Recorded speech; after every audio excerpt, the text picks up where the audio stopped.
এই অনুষ্ঠানের সভাপতি সহ হিন্দু ধর্মাবলম্বী বিভিন্ন পর্যায়ের নেতৃবৃন্দ, বিএনপি নেতৃবৃন্দ, সমবেত সুধীজন, আসসালামু আলাইকুম ওয়া রাহমাতুল্লাহি ওয়া বারাকাতুহু।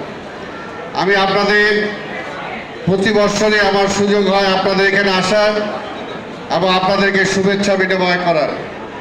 আজকে আমাদের 5ই আগস্টের পরে পরিবর্তনের পরে অনেকেই অনেক কথা বলেছে। আমি শুধু এটাই বলতে চাই, এই দেশটা হিন্দুর, এই দেশটা মুসলমানের, এই দেশটা বৌদ্ধর, এই দেশটা খ্রিস্টানের, এবং বিএনপি সেটাই বিশ্বাস করে।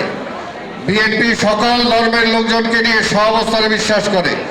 বিএনপি কোনো বামপন্থীও না, বিএনপি ডানপন্থীও না, বিএনপি মধ্যমপন্থী। বিএনপি সবাইকে নিয়ে আজকে যারা বৌদ্ধ খ্রিস্টান সহ হিন্দু সবাইকে